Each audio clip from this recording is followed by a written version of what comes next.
Vamos falar do Atlético, que também jogou no final de semana, saiu perdendo, jogando contra a equipe do Atlético Goianiense, mas conseguiu um empate com o Léo Cittadini. Resultado não muito legal para um time que está tentando se reerguer aí em busca de vitórias. Os 3 pontos fazem parte desta matemática. As informações, as primeiras do Rubro Negro, com você, Eliandro Santana. Olá para você que acompanhou o placar Transamérica. O Atlético esteve em campo na noite de sábado e não conseguiu a vitória, aumentando ainda mais o jejum no Campeonato Brasileiro.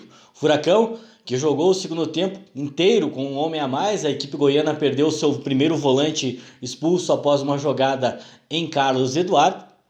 E mesmo assim, o time da casa saiu na frente do marcador com o Zé Roberto marcando um gol de peito.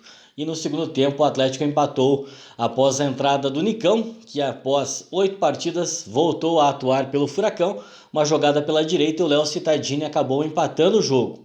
Mesmo com um homem a mais, o Furacão não conseguiu a vitória e aumenta ainda mais esse jejum.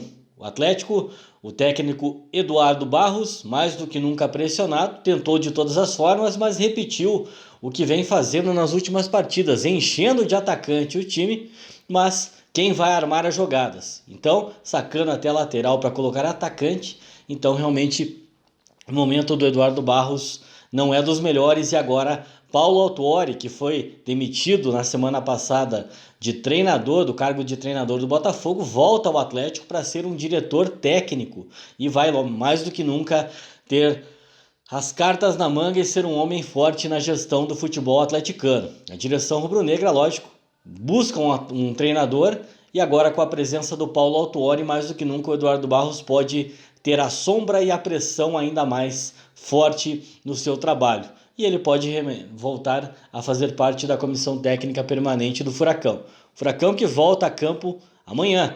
Vai fechar a primeira fase da Copa Libertadores da América em Montevidéu. O Atlético que já está classificado e busca a manutenção da primeira posição diante do Peñarol. Obrigado, Leandro. Tá aí o Atlético em destaque, as primeiras também do Rubro Negro. Quem acompanhou de perto este jogo foi o nosso comentarista Edgar Otto Albert Júnior. Vem trazendo a sua análise. 1-1 foi o resultado. Fala, Edgar. Boa tarde, Moura Júnior. Boa tarde, amigos do Placar Transamérica. Mais uma vez, o Atlético não jogou bem. O Atlético levou vantagem, teve uma expulsão do Atlético Goianiense já no primeiro tempo. E mesmo com essa vantagem, o Atlético não conseguiu chegar a gol. O Atlético está tendo o pior ataque do campeonato. E isso tem bons motivos. Já foram testados 6 atacantes e o Atlético não chega a concluir, o Atlético não faz gol. O Léo Cittadini acabou fazendo o gol de um passe do Nicão, que voltou o time. E Nicão sempre foi o responsável por ser um maestro, por ajudar o ataque e organizar as jogadas de ataque do Atlético. Mas alguma coisa está muito errada acontecendo por aí. O Atlético trouxe o Kaiser e tem tido algumas discussões e não consegue chegar a gol. O Walter fez um gol e também não tem mais conseguido fazer nada. O Atlético está com bastante dificuldade nessa questão de ataque, tendo um certo prejuízo, porque agora na zona de rebaixamento e começando a se distanciar, já está a 2 pontos para poder respirar, para poder sair dessa zona de rebaixamento. O Atlético necessitaria de ter uma vitória e contar ainda com uma possível derrota do adversário. Eu vejo que assim, o Atlético começa a ficar numa situação preocupante. E o Petralha já falou que ele está cansado de cobrança, que ele não quer mais ser cobrado. Meus amigos, alguma coisa há de muito estranho acontecendo.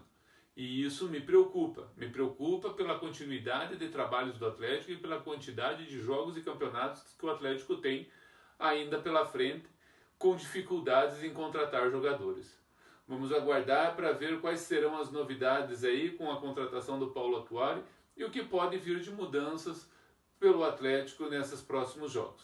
Obrigado a todos e uma boa tarde.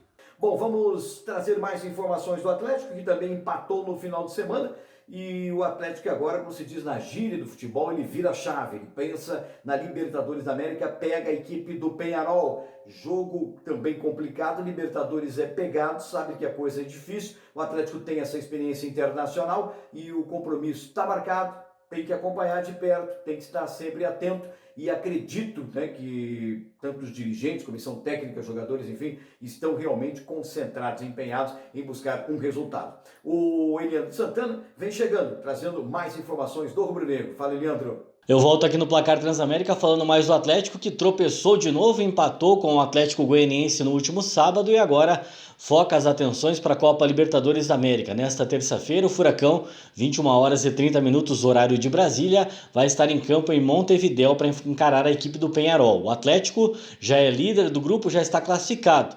Briga pela manutenção dessa liderança, o Peñarol precisa da vitória para se classificar, ou seja, pressão em um jogo complicado fora de casa. E o Atlético, com o Eduardo Barros, vem tendo aí uma sequência negativa, um jejum de vitórias, e mesmo atuando todo o segundo tempo diante do Dragão, não conseguiu a vitória, não conseguiu os 3 pontos. Paulo Autuori agora assume o cargo de diretor de futebol, diretor técnico, essa é a nomenclatura do cargo do ex-técnico atleticano, que estava no Botafogo, e o Furacão agora trabalha nessa nova filosofia e, claro, buscando um treinador, o Eduardo Barros pressionado. A tendência é que o nome seja contratado na sequência para a sequência do Campeonato Brasileiro, para as disputas da Copa do Brasil e também da Libertadores da América. O Furacão vem agora nessa sequência ruim e o Eduardo Barros, claro, está muito pressionado.